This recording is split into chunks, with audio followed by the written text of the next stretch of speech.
You're listening to The Adventuring Party, talking about gaming the Irish way. Cade Mila Vulture, you son of a gun.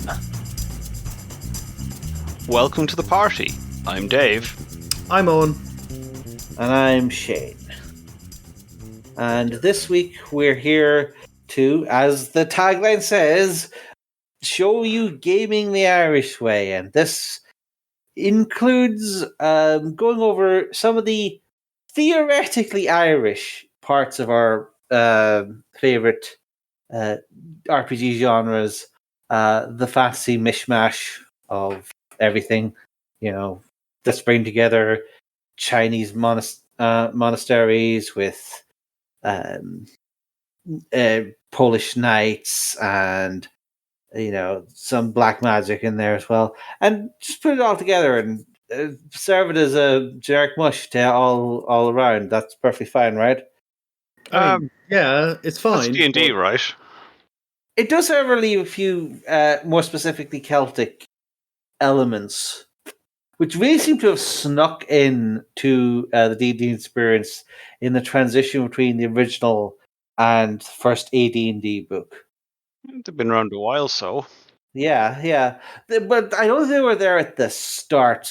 I think they were part of the early expansion. Not the very first book had 3 classes: the fighting man, the magic user, and the cleric. And then first supplement had the paladin and the thief, taken from various gaming magazines originally, and then adapted by Gygax. And then as it went on, there was enough versions of Bard and Druid came around that they managed to get away into the original first edition AD&D Player's Handbook. Although I don't think they were in the front with the other classes. I believe they were in one of the appendices. The appendices. So beloved of Gygax. Yeah. Yeah, I mean, there were quite a few of them. Appendix N's the famous one with the book recommendations, but there were quite a few more, obviously. Yeah, so I believe it was in the PHP, it's Appendix 1 is these 2 classes, and then Appendix 2 is all the psionics rules. So interesting how the one set of things became basically core classes, or let's say second tier core classes in what we call modern D&D, but the psionics rules have been banished to house rules and Dark Sun enthusiasts. Definitely, I think that was first edition, and they survived through their Gygax in particular. I think had some fondness for druids because he had his whole backstory of essentially mirroring, as he likes to do, the procedures of Europe. In much as the druids of the real world were displaced by the oncoming Romans and driven into obscurity, there was this idea that the druids of his fabled Greyhawk setting were the old faith, the kind that's practiced in the countryside, and that it was hidden away from the new faith that had come in. The Saint Cuthberts and Cord the Strong and all those folks. So, I mean, here's a quick question: did Gygax consider himself Irish or Irish aligned? I'm pretty sure not. I never heard anything like that. I never got any impression. I feel like Gygax is probably a Eastern European, maybe Romanian name. I'm actually not really sure of his background, and I don't think I don't mean to criticize the fellow, but there is the way that there are specific things about Bards and Druids in the original AD&D stuff has the sense of, oh, I read this one cool book, and it had these very specific things, and therefore I have to have in the class. For example, druids, once you get past level 14, you're now in the arch druids, and there's now there's a specific number of each level of arch druid. So if you want to level up and spend your XP, you have to slay one of the arch druids a level higher than you in order to take their place. Which presumably he heard a legend of druids having to do that. Presumably one of setting specific, like yeah, in my mind, like yeah. It seems like that he decided this is how it worked in Greyhawk, and then he just immediately put it into the class which is meant for everyone, because he didn't see a huge point in differentiating other people's world from Greyhawk. Really, I mean, I guess he presumed if someone was going to have a vastly different setting that had different druid rules, they were basically adapting to a different system or something. So the traditional kind of influx of bards and druids kind of goes back to Gygax and him tossing them out as, here's a priest that worships the old gods or something, or nature, or, something like that. And here's bards, the singing man, as opposed to the fighting man or the thing. What did the original bard do, Shane? What was its bag? The original class was wild. Not only did it have paladin-like minimum attributes, I think I've seen actually the calculations done. I think to qualify as a bard, if you use 46 drop the lowest, you have like I think it was quoted as a 0.0017% chance of rolling the needed stats, because it was like 4 of the 6 stats needed to be above 15 or something. It was a hell of a setup. And then that was just to qualify. You also had to go through a convoluted process of leveling up fighter, rogue, and either magic user or cleric. I can't remember which. There was 3 classes anyway. I also can't remember the exact one. You had to go through each of these in turn, level up to a certain level in them, then reset back to level 1 as the new class, and then go through that for a couple of levels. And you do it 3 times, and if you have that and you have not lost your amazing ability scores thanks to pernicious traps in the interim, then, only then, can you start actually playing as a first level bard, which had some unique abilities. But the impression I've gotten from the breakdown is that other than charm at will, you didn't have that much to make it worth the many, many months of adventuring that would require to get climb the mountain. There's some people who are saying that there was a submission to the TSR newsletter. And that sounds about right. He took that and then basically said, yeah, here we go. And sort of, I mean, I think the current bard has sort of mutated into pure meme fodder. Where yes. I'm the bisexual disaster that flirts with all the monsters. And when I look at the bard, okay, we don't know much about what bards did exactly. We have fragments of fragments. If you're gonna, like, Ireland has a history of being conquered, and if you're gonna conquer people, you have to get rid of their language and their laws and everything, and that was the bards. The bards were our oral history. They were our law. They were our, ways that we remember this. Like, for example, if you injured somebody, a bard would assess how bad the injury was, and thus how much you needed to pay that person for the injury caused, and for the attendance of a physician, or so on. And so they do things like they would put seeds in the injury to judge how big it was. And the higher rank the person was, the smaller the seed was. So if you cut somebody, they would put barley seeds down at the count, and if it was a higher ranked person, they'd be smaller and smaller seed. They get the seeds of a smaller and smaller plant, and they put it in, and they'd assess that's your injury you paid. So they had a very important function as lawgivers. They had a very important function as oral history. That classically they're remembered as they sang songs, and there's tons of Irish harps you can find, which were made for bards, very ornate pieces of kit. I saw a great one on the TV the other day. They were showing it, and it had it bore the legend, the Queen of Harps. And I thought that's a great name for a harp, you know? And they had a very important, they were a legal function, they were a law function. They were a big societal glue thing, and the people would be wary of insulting a bard because the bard could write a satirical song about them and make fun of them. And the powerful have always resented being laughed at. So they're an interesting group, and I think the reduction down to ho ho ho, I seduced the dragon. It makes me.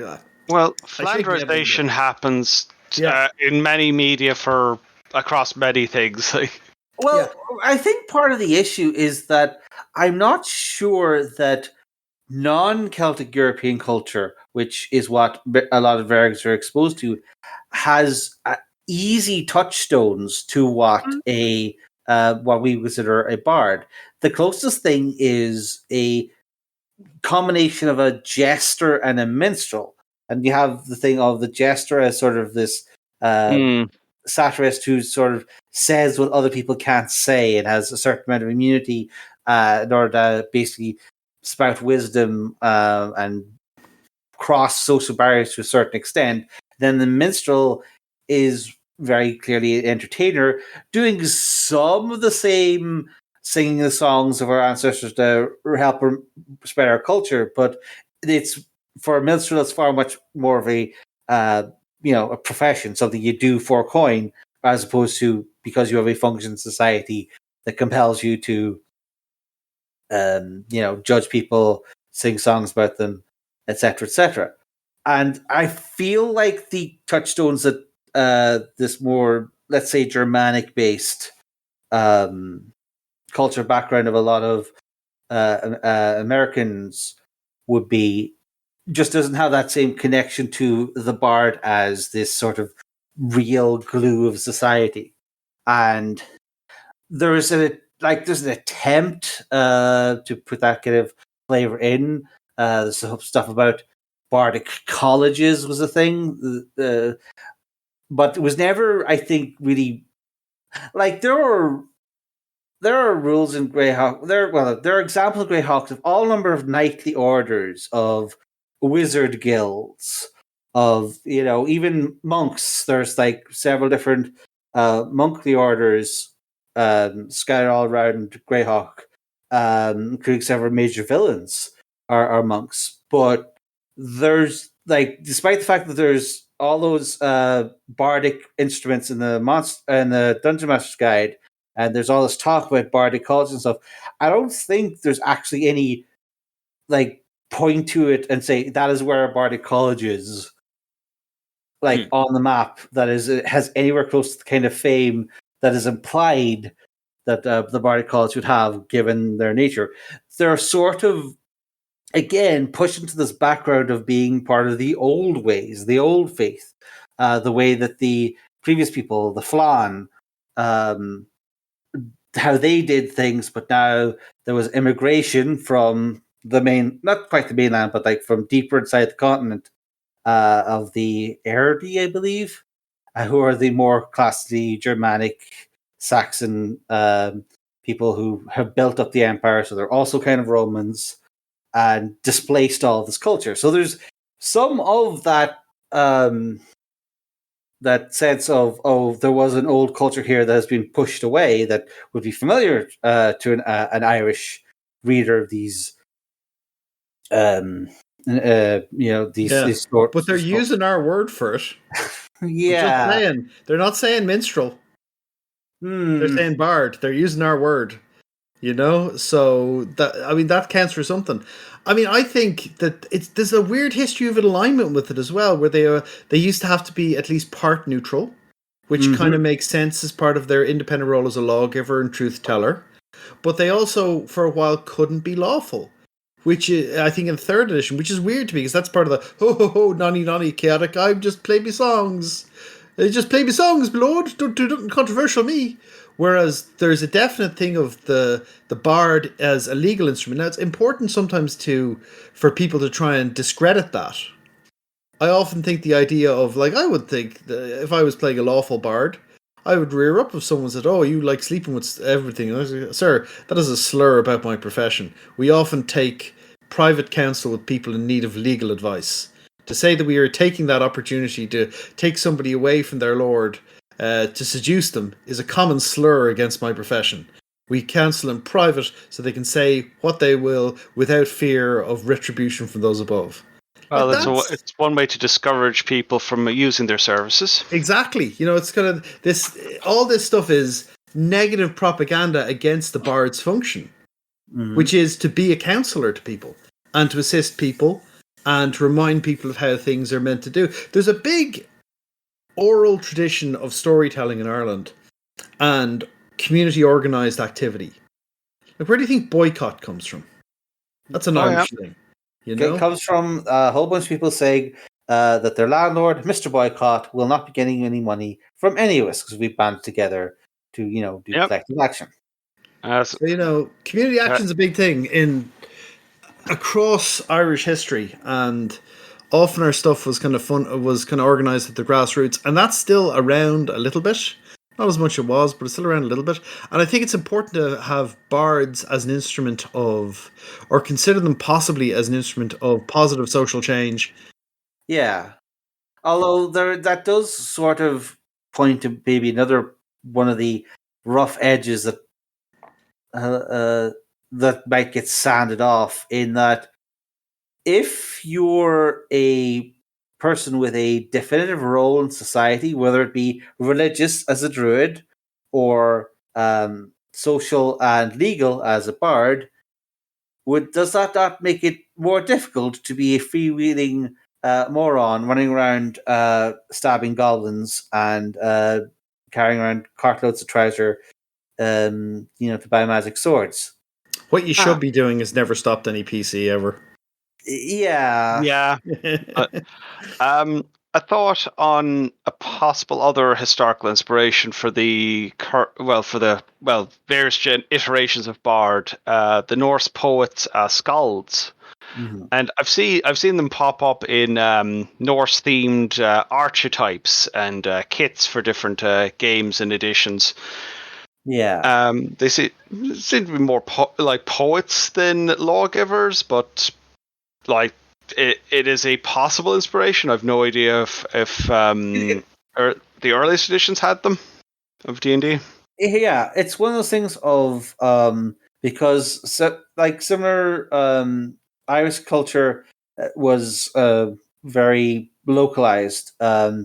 Huge back then, huge chunks of the country were just covered in heavy forests, and it was very difficult to get from one pocket of civilization to the other, and therefore the bard, whose job it was to go between the different places of land, was very important at that. And similarly, Scandinavian culture is very fjord based because the interior is so mountainous that everyone has to live on the coast, and because of the horrible glaciers, each piece of coast is very isolated from the next piece of coast, and therefore you need a subgroup of people to go between the communities in order to preserve this sense of greater culture, and also to make sure people remember there's a king involved in all this.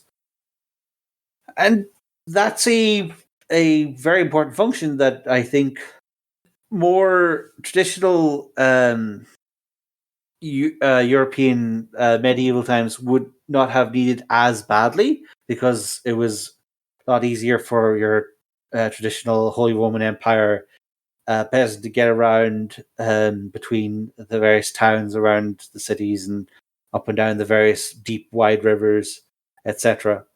But it might resonate a little bit more to an American who has more of a sense of, ranging out and isolated communities dotted all across the frontier.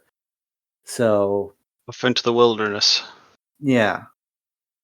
So yeah, there's a sense that there's parts of these functions which are useful, but they can rub up against the problems of like, do we want to have should classes have like societal expectations on them, and societal functions in that doesn't those kinds of things don't survive as well for the rest of the same reason that clerics rarely build churches in modern D&D. This was a assumed thing, is that the reason you're getting all this money, so you would build a church and raise a company of religious zealots to patrol the pilgrim routes, and build yourself up, become an archmage over the course of your career.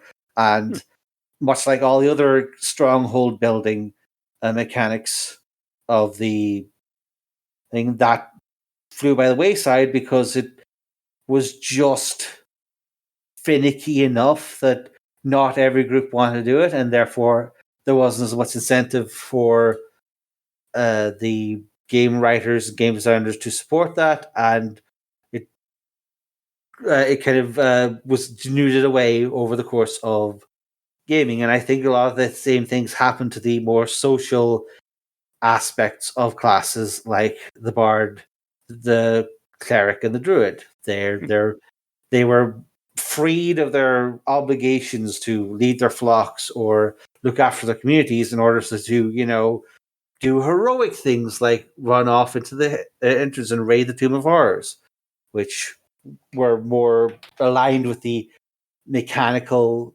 strengths of the game, and therefore were easier to do than go into the disputes, the legal disputes of a dozen petty lords sniping at each other across a barren, desolate land, which sounds like it would be a good scenario to me, but it seems that the majority of groups, not enough people agree for it to become a university supported thing, and that leads to a sort of question about universality versus convenience for the premier fantasy RPG product, I guess.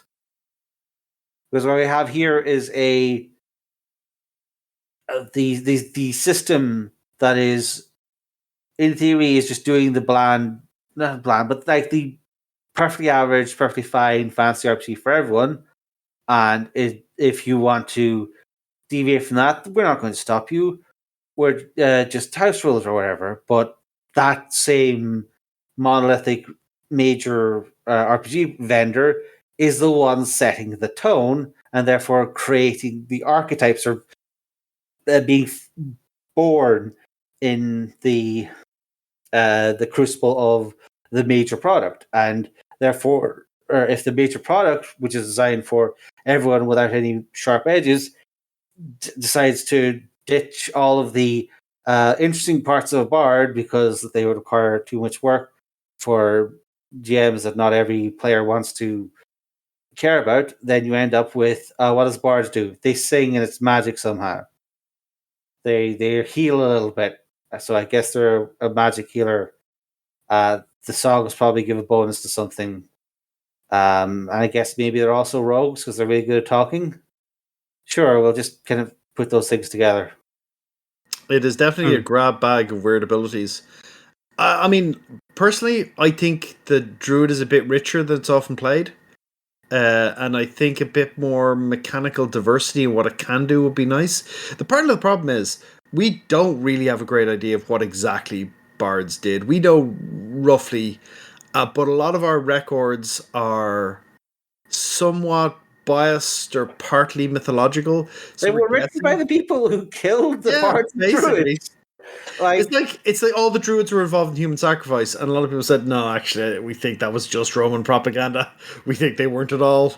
And well, then British propaganda. Yeah, but so for the druids and the bards, we're not totally sure where one led off and one started. There was probably definitely strong divisions, but there's a little bit of equivocation sometimes of, oh yeah, healing was a druid thing, and then somebody, no, bards healed people too. They were also physicians were a separate thing. You had the bards and the Philly were different, and you had the Brehons and the Brehons that judged law. Were they bards? Oh yeah, kind of. And there were different degrees of bard.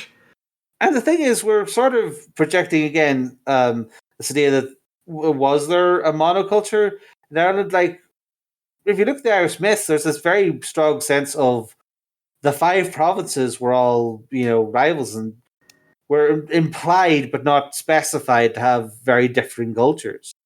So it's possible that Leinster may be more influenced by the Welsh Celts, who also had a big bardic subculture, but maybe people of Munster were more based on the Bretons over in Brittany, who may have had more Druidic culture. Like we don't actually know the difference between these different Irish subcultures, and it's all kind of lost in the fog of history.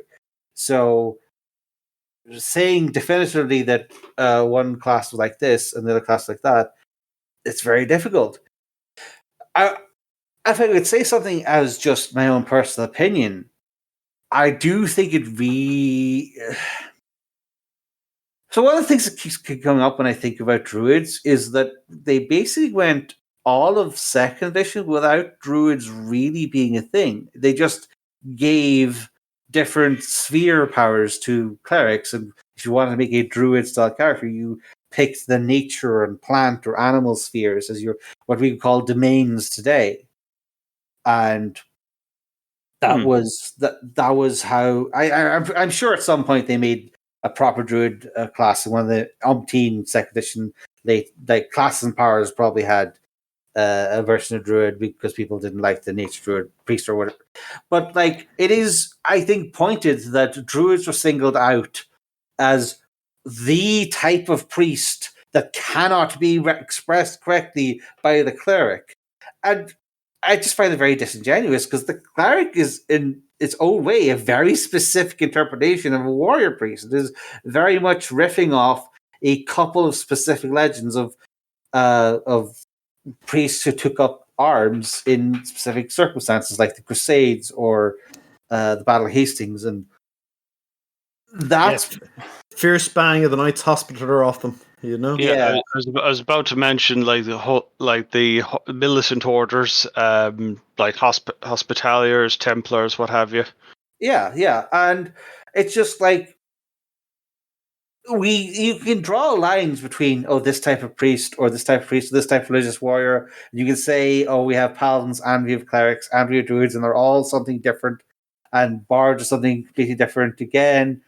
But at a certain point, you have to admit that you're making arbitrary choices. You're saying, I guess this works best, often for mechanical reasons, because people want more niches, and but there really is no reason why you couldn't redesign, like, say, a cleric domain in, say, 5th ed. Let's just say, instead of Child Divinity Wild Shape. Yeah. If you did that, or just had a pick of a couple of different druid abilities, you could just have a cleric of the nature god, and it would work mostly-ish the way that Druids were like varying priests for ages, right? And then 3rd ed turned them into the dog botherers they are today, where they've shifted over to, they're all about nature and they're all about turning into animals or talking with animals or looking after the wilderness, which I think is mostly a neo-druidism thing. Yeah. It was just that all of the druids lived in deeply rural to like barely above hunter-gatherer situations in a lot of the time in Ireland, where it was about pasture, maybe owning cattle, and otherwise there was a small amount of farming. Difficult in Ireland because the soil isn't great, and you could grow some stuff, but there were limitations on what we could grow. But we had lots of cows, and that was kind of, I would say probably, if there was a component of animal care to druids, it would probably be cattle husbandry. Yeah. Well, cattle were wealth exactly, for a long time, actually. So it's very rude. Like, if you were to say what's probably the most accurate version of druids, it's probably somewhere in RuneQuest. Yeah, like if you were a cow druid, people would probably go, "What?" And then you look after cows. But People yeah, would be that, looking at you funny. When in reality, you're like, "I'm very much closer to a druid than you, sir." yeah, that's the thing though, is that what I'm trying to get at is that there's this inherent bias that because druids were far from quote unquote civilization, i.e., Rome, that they were some kind of nature things, but really that's just all projections back from not only the sense of Rome as the center of all civilization, but also the then subsequent Christianization of everything that Rome conquered. And because Ireland took a while more to conquer than the rest, there was more of a sense of that they were something other than civilization. They were worshipping something more akin to like the earthly things, the trees, and Look, the animals. look, But anything outside a proper empire is going to be a bit barbaric, right? yeah, that's just it just feels like an awful lot like the bias has been projected and then made real.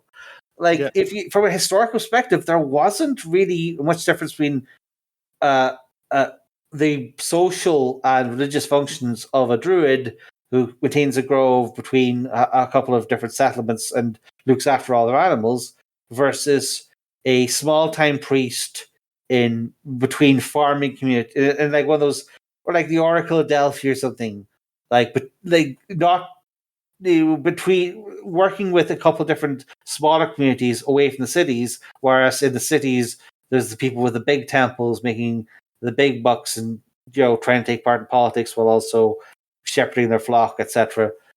It really what is presented in the game as this dichotomy between civilization and nature really has its roots between inconvenient rural religious practice versus homogenized urban religious practice, and the disdain of centuries of trying to beat everyone into line has turned what were not really that different um, religious functionaries of their time into this exotic things, one with nature, dressed in leaves and with antlers upon their head, and all of this other stuff that is just backfilling from the generalized sense of ignorance. See, a nature obsessed faction like that is rare. I find it very interesting, but like considering where the name comes from, should it be called druids? Probably not. Like, there's nothing wrong with like saying that nature is a force that needs to have a guardian, but you're taking the words like the word druid is like part of like or Irish culture that it comes the modern word of dryads for magic comes from the same root as druid does. It's But you also have to remember, they're all nature. They use wood for everything. One interesting thing about Irish Druids is they would not use wood for everything. Because wood was highly symbolic, and each different type of tree was assigned different characteristics. For example, you couldn't bring fresh cut wood into a house. It was bad. If you brought flowers or fresh cut wood into a house, that would cause someone in the house to die. Right? You could only bring one type of wood into a house to use for protection. And that's rowan wood. That's it. That was the only one you were allowed to bring in. And other ones had different uses based on that. Hawthorn, incredibly significant, seen as a way to commune with the Fae. So you couldn't cut down the last hawthorn bush in a spinney. You had to leave one there. It was bad luck to cut it down otherwise. We can talk about our history of fairy forts in Ireland. yeah. There's a very funny Twitter post somebody did about someone being Irish and being American, talking about taking a stone out of a thing, and the other go, "I don't believe that's all superstition." He goes, "I'll take to take a stone. What are you doing?" Like we don't we don't believe in any of that stuff. Except none of us would take a stone out of a fairy fort. And none of us would go, yeah, let's just demolish that place. They're probably just Stone Age tombs, but we also know not to mess with them. You don't touch them, you don't mess with them. You know? There's a ton of superstitions that fragments of a fragment of a culture, but they hang around. Yeah. And the stuff that we won't do. If you want more on the fairy forts, Eddie Lenihan, storyteller, it has a bunch of stories involving the Fae and fairy forts and all sorts of other Irish stuff. And fairies are not to be messed with. Well, like not an Irish myth anyway. If you want to see an interesting one, there's a horror TV show called From, airing in America at the moment, and the whole situation there. As someone who's Irish, I was like, I think I know who these bad guys are because of the way they're acting, and it's interesting from a point of view like that. You're like, hold on a second, I know some of this stuff. And it's interesting because there's a bunch of superstitions in Ireland that are probably come down from that. And you wouldn't really hear about them unless you asked a very pointed question about, like if you asked Irish people, you know, why a certain businessman went out of business, you know, a lot of people would say, well, he had a lot of dodgy bank dealings, and you know that was what he did. And then if you asked a bit more pointedly, some might whisper darkly he dug up a fairy ring. You know, you can look that stuff up if you'd like. And there is a big tradition of like, I think it's a very facile to be just they're the godbotherers living out in the woods, where they may have been intermediaries and. Because there's a big religious tradition on them, but there's also a healing tradition on them. They were learned people. That was one of the things about the Druids were very... In all the Irish stories, Druids are wise. They know stuff. They're the wizards you go and talk to. And they can do kind of overtly magical stuff, or they know how to get powers and magic and all that. And additionally, they're means of bargaining with powers. And they're one way to get them to intercede in your behalf and talk to some stuff. Now, you see a little bit of that in the association later with the Druids and the fairies of the Fae. But I don't think it's ever portrayed quite as dangerous and adversarial, or potentially adversarial, as it actually was. Or would be portrayed in Irish stories, where dealing with the Fae is a very chancy business indeed. Even if they like you, it's a chancy business. Yeah.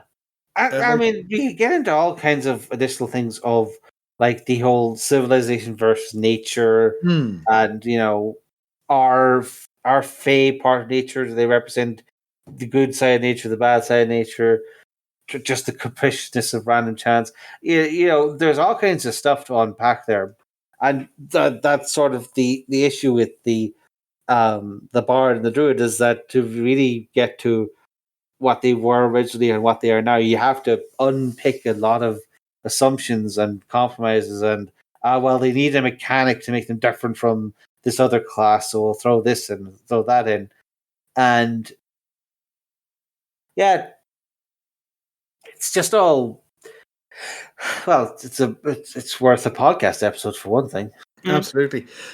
Also, the Druids as foretellers and prophesiers, huge role in Irish lore and kind of mythology like that. You know, people going the Druid making a prophecy about somebody that will always come true.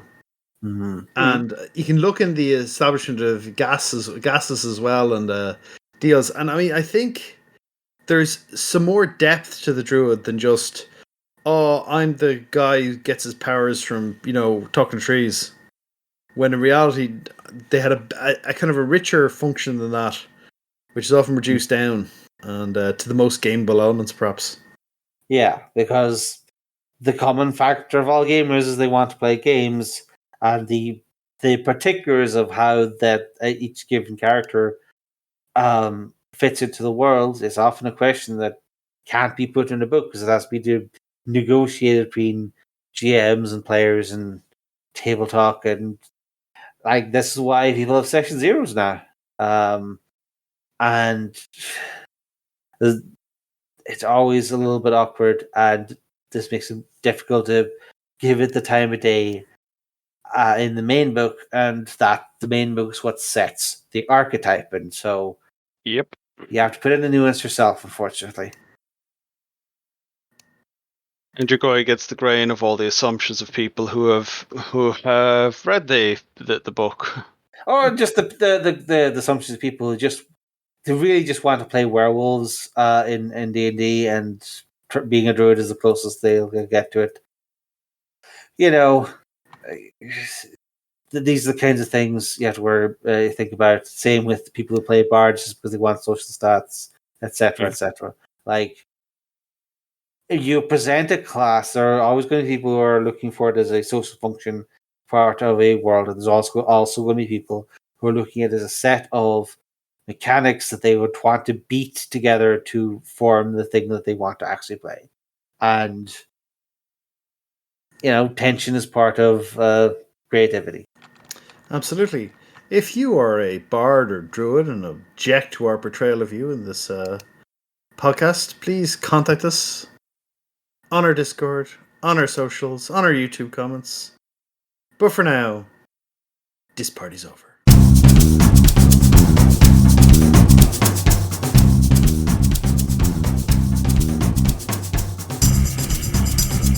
Thank you for listening to The Adventuring Party. Join us on our Discord server, where we keep the party going after hours.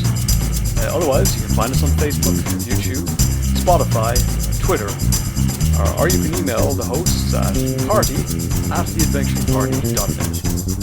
The Adventuring Party is released under a Creative Commons Attribution Non-Commercial Share-alike version 3 license, but you probably knew that already. We hope you enjoyed the episode, and look forward to seeing you back here next week. Goodbye.